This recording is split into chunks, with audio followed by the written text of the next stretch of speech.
Why does the ancient portal lead us here? Have the Shivans been waiting for us for thousands of years? This odyssey, this exodus. Do we journey toward the promised land, or into the valley of the kings? 3 decades ago, I envisioned a new future for our species. And now that we are on the brink of realizing my dream, I feel only solitude and regret. Has my entire life's work been a fool's crusade? Have I led my people into this desert, only to die? My regime has caused nothing but savagery and suffering, but I cannot turn back now. I must find the destroyers that lurk behind this veil of clouds. Or I must wait for the destroyers to find me.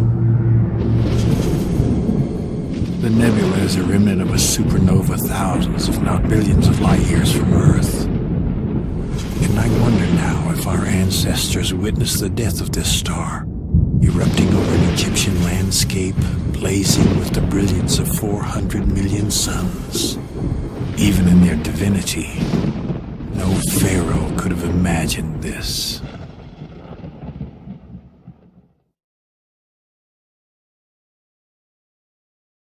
Oh, I hope you're ready, Captain. This is it.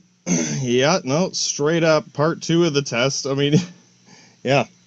I don't know, be a little more straightforward with this one. I think we've covered as much of the fucking nitty-gritty politics as possible.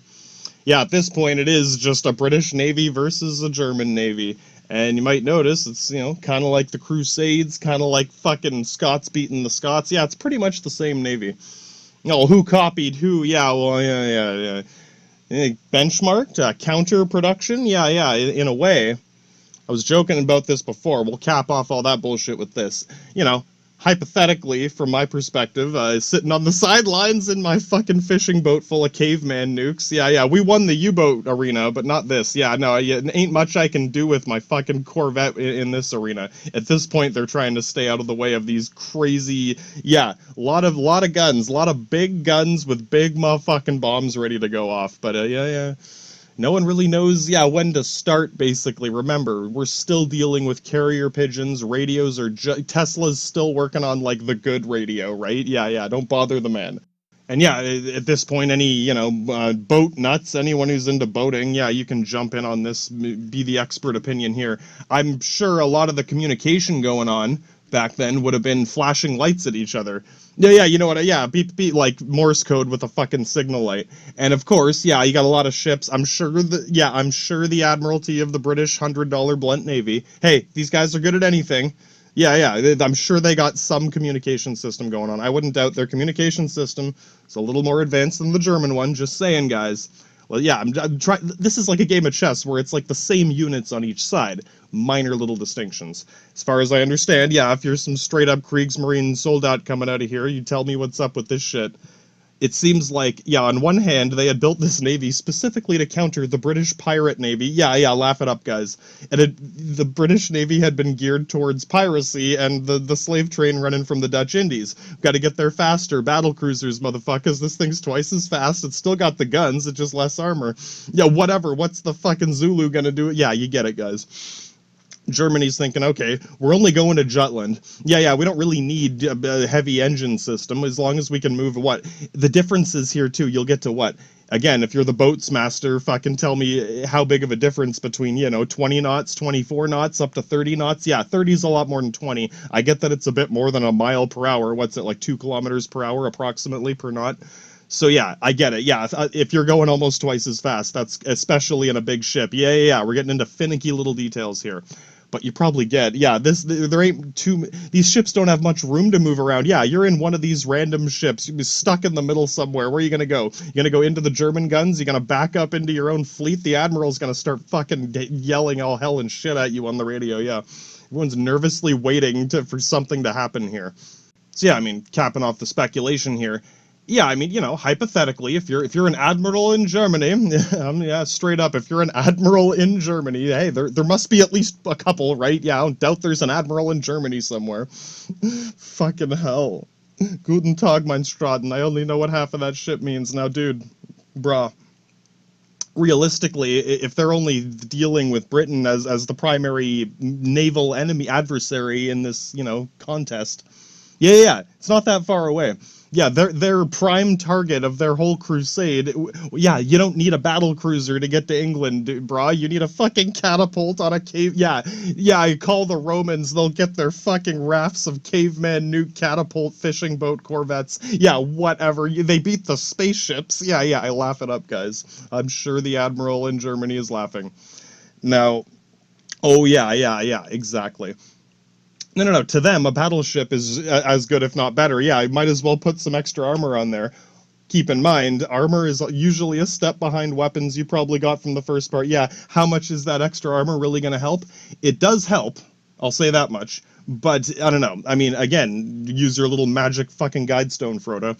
You might know, yeah, this... I don't want to spoil it, yeah, but either way, who won the war?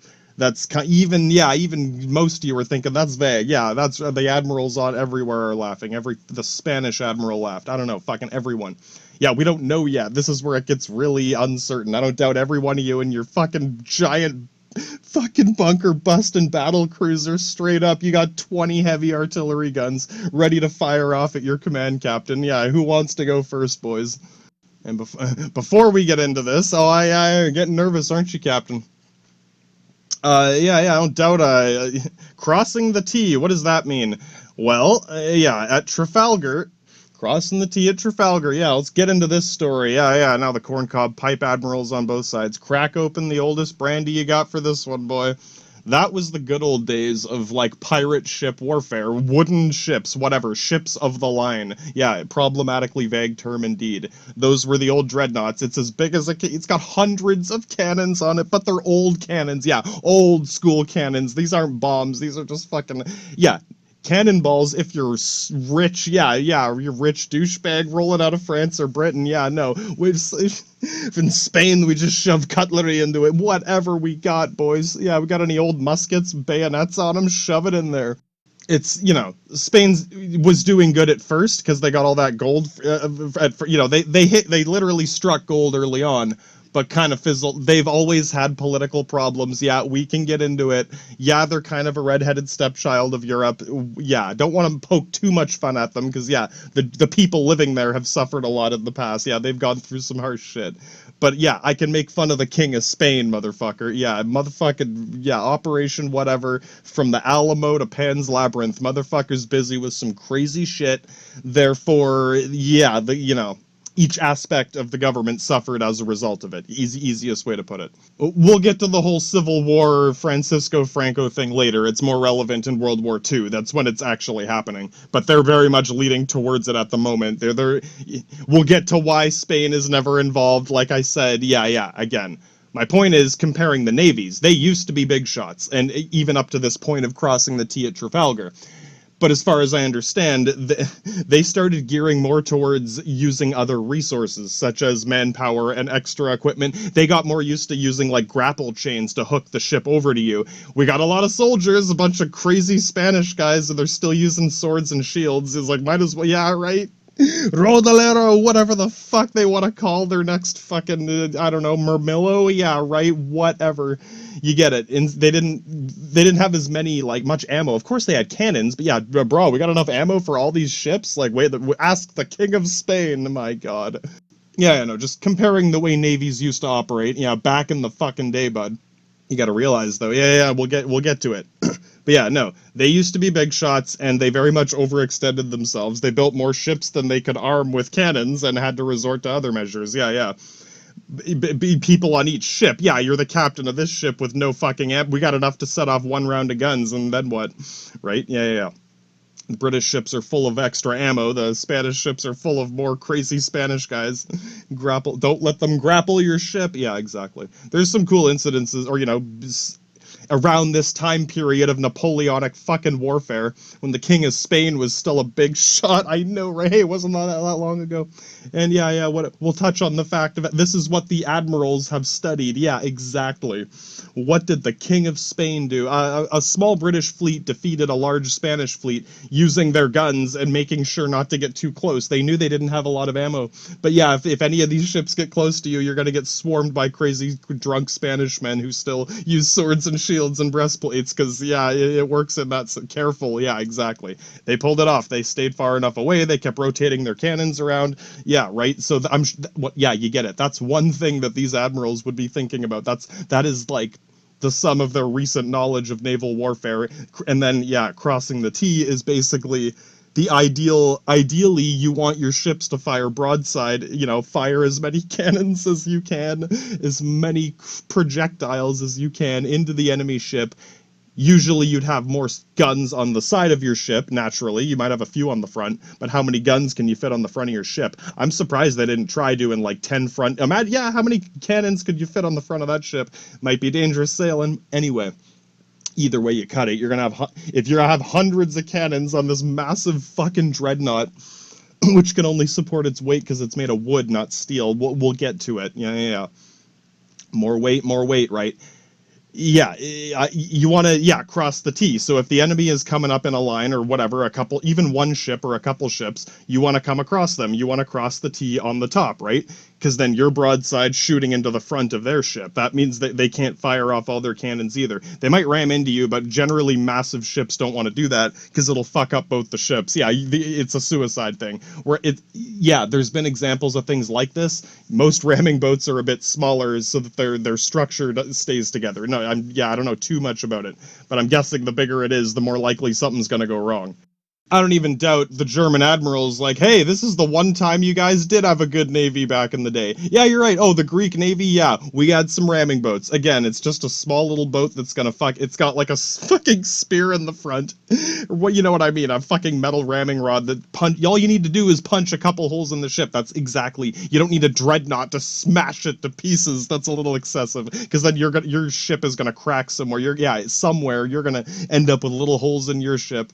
Could have built 20 smaller ships. Yeah, exactly. That was as good as we got back in the fucking day, until, projectiles. Yeah. Again, once it's all about investment on our side. So now I'm sitting here in my fishing boat full of caveman nukes looking at you guys with your crazy monitor dreadnought fucking planet crackers. And the admirals, yeah, what do they got to reference in recent historical naval shit? Crossing the T is what you want to do. That's how Trafalgar fucking won. Even Horatio Nelson, I think that was his name, and I think he died at the battle because he got shot from like a soldier. Yeah, it was epic. He was straight up in on that shit too, like crazy admiral fighting in a fucking literally. Here comes the fucking admiral shooting people. Yeah, man, I can see why they like this guy. Obviously, I wouldn't recommend that as a tactic. Yeah, what are we going to do, Admiral? Yeah, no, that's last resort. Their ships had already collided with other ships, and they were fighting Napoleon's navy, as far as I think the Spanish King of Spain might have been trying to help them too, or just blocking off Spain. I don't fucking know. This is part of Napoleon's defeat. That's as much as I know about the connection there.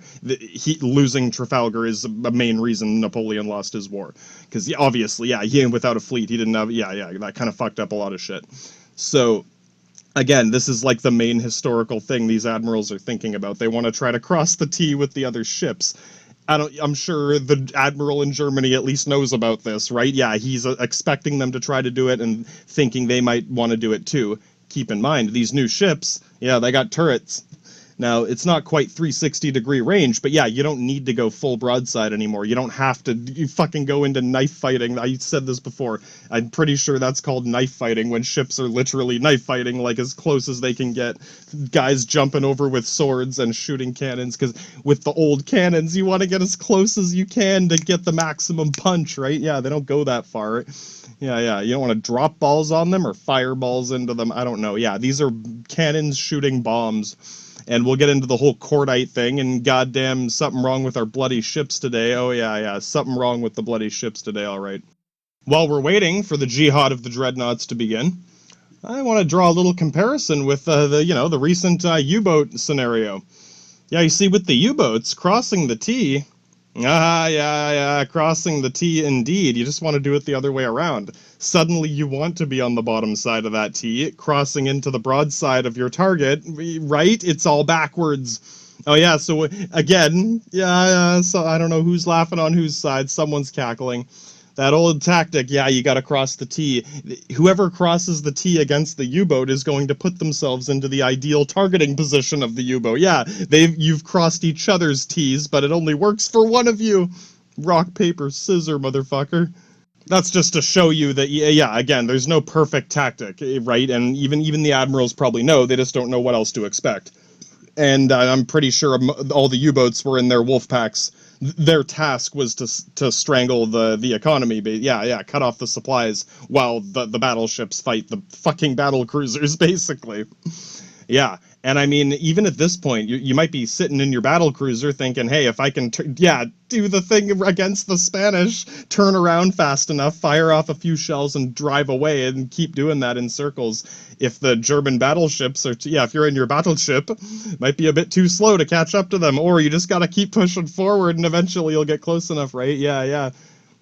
Right, and at least the battle cruisers could run away from the battleships. Oh, but if they run away from Britain, yeah, they're going to start bombing all your ports, your seaports. I imagine, in a tactical sense, that's all they would have to do. If they destroy all your navy ports and shipping ports, then yeah, at that point, give them a phone call and yeah, you want to negotiate now, whatever. Yeah, exactly. It's pretty epic. Yeah, there's a lot of stakes involved. Yeah, right. If they lose, yeah, if either side loses, yeah, right. Yeah.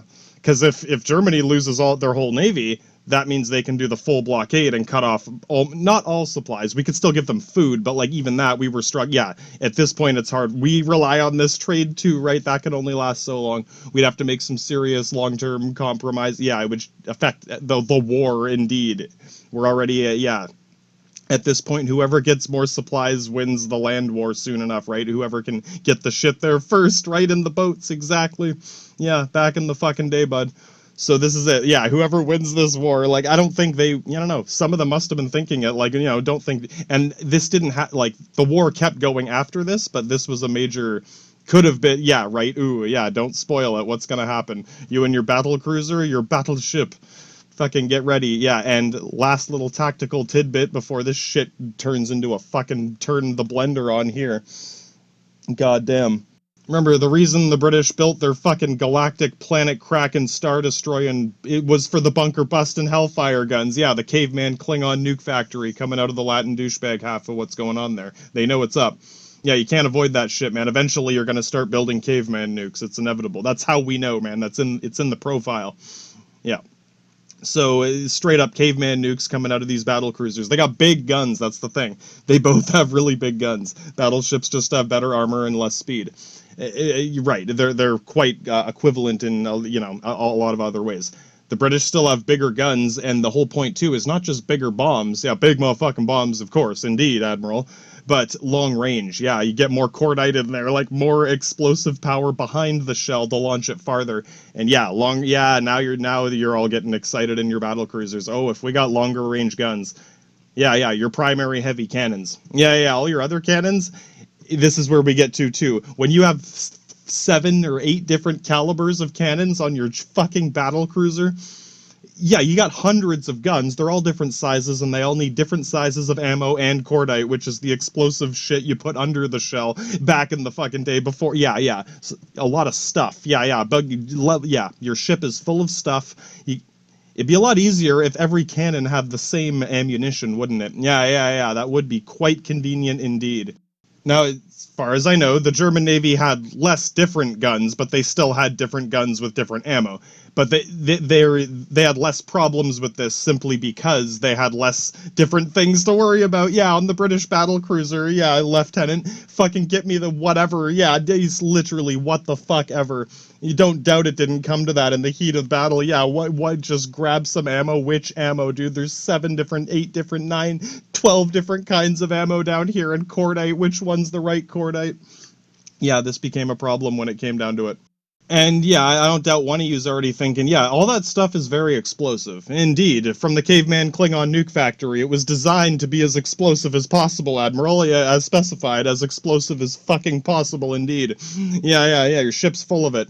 Yeah, your ship is full of as explosive as possible indeed, straight from the Klingon caveman nuke factory of Britain, mate. And your armor plating is thin enough that, the little bit of damage is going to go a long way. And when it comes down to actual shells hitting these ships anywhere, if one shell gets a direct hit, or if any fire gets into those decks, it's going to explode from the inside. And that ends up causing more damage than a lot of the shells when, fires or whatever. Yeah, oh god, the fucking ammo deck. Yeah, all those big motherfucking bombs are going to go off. And yeah, of course, Germany had a similar problem, but it was less severe.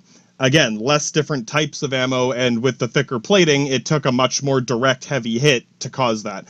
I'm sure a couple ships had similar problems, but it was much more, something wrong with our bloody ships today. That's the famous quote from this battle, when the admiral says there's something wrong with our bloody ships today. Why are they exploding so much? I know how that sounds. No. I'm trying to be as real as possible. Yeah, again, I have respect for these guys. These are the kings of England, mate. Yeah, straight up. These are the kings of England. So, he didn't want to go pistol dueling fucking crazy Spanish, Napoleon, French mercenaries like Trafalgar, or, what I mean? Yeah, this guy ain't Horatio. He's thinking a little differently. Yeah, no, I'm sure most of you get it in your battle cruisers there. Yeah, all it takes is one direct hit, and, normally, right, either way, that's a bad thing, right? Could be bad, could be worse. What's the difference between this, that, or the other? Yeah, there's a big difference between a fucking all the caveman nukes going off under the deck. Yeah, you don't want that to happen, of course. And yeah, you get to see these nitty-gritty details. You're not just trying to blow up the Death Star. What if part of the Death Star is full of caveman nukes? Yeah, right, there's more to it.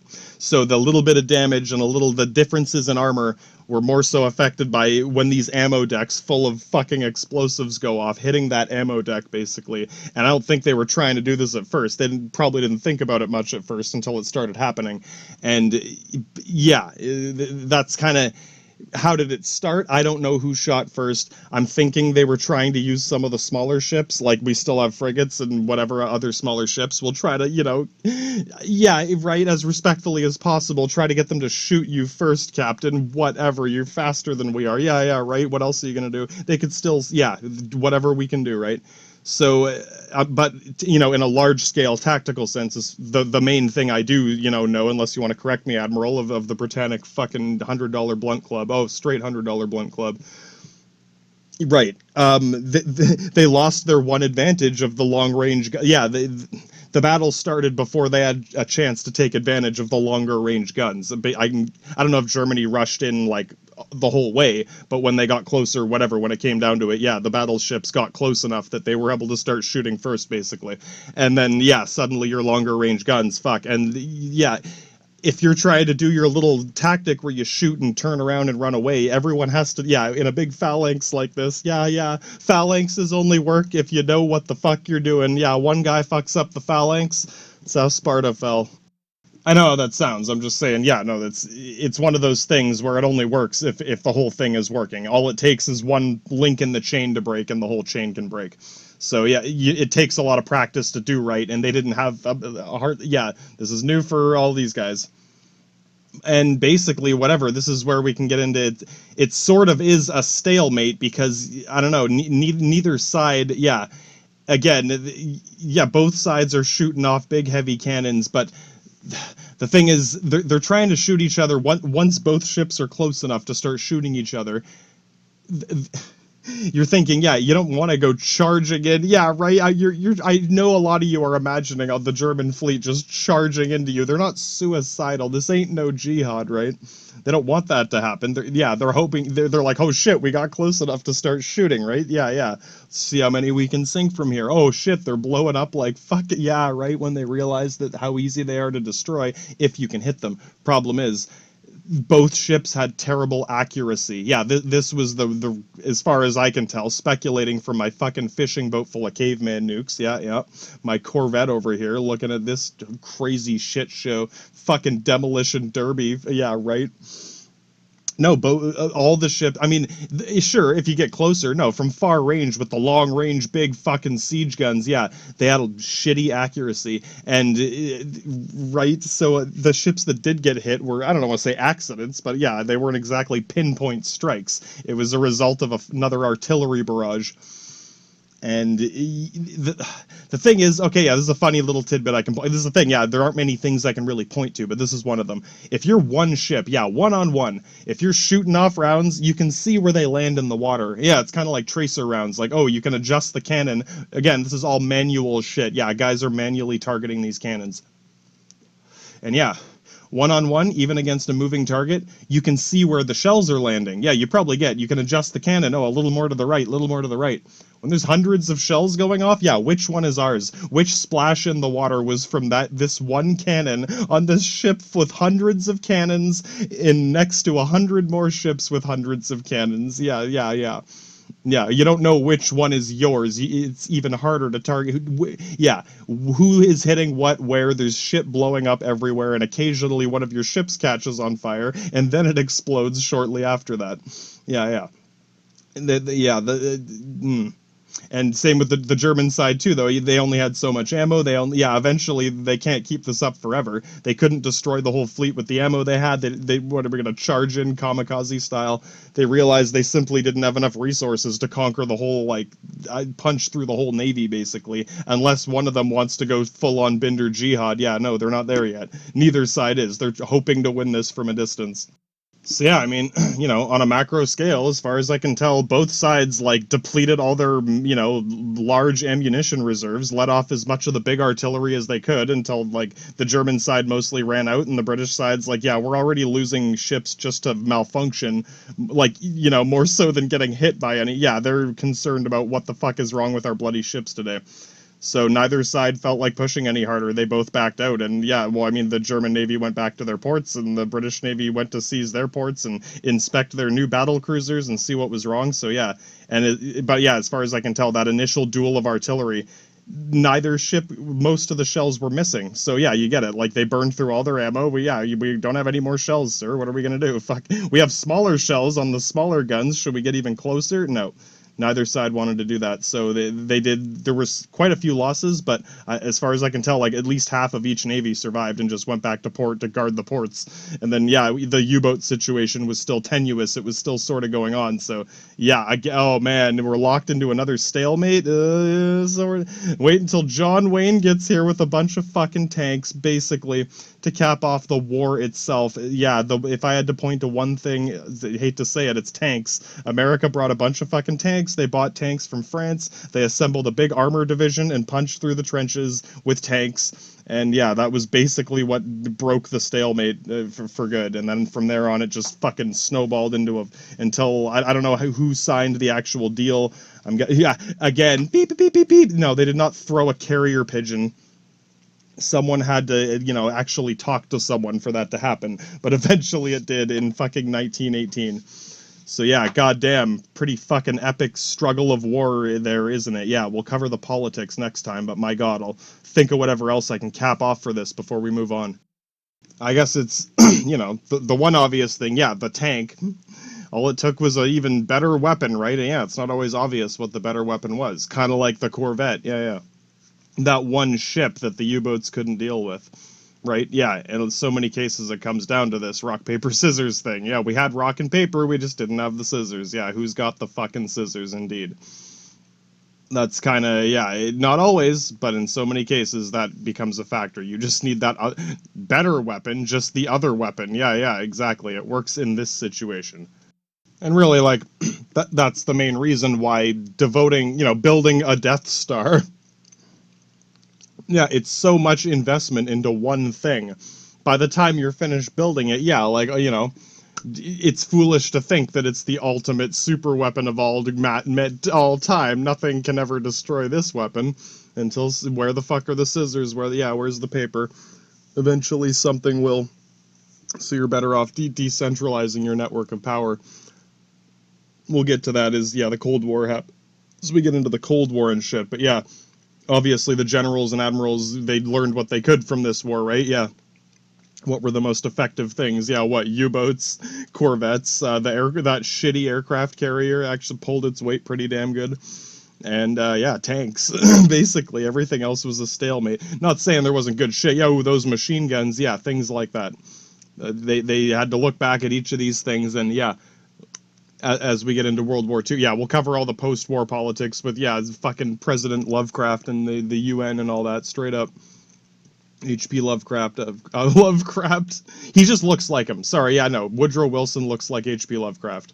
And yeah, they end up getting the UN going, and we get into the whole modern, world government, whatever the fuck you want to call it. Yeah, we'll get into that next time. But for the whole battle itself, yeah, I mean, again, yeah, it does come down to who has the better weapon, but the better weapon is not necessarily the biggest, baddest bunker busting hellfire fucking dreadnought of all time. Bunker busting battleships turned out to be the most expensive disaster indeed. So yeah, keep that in mind.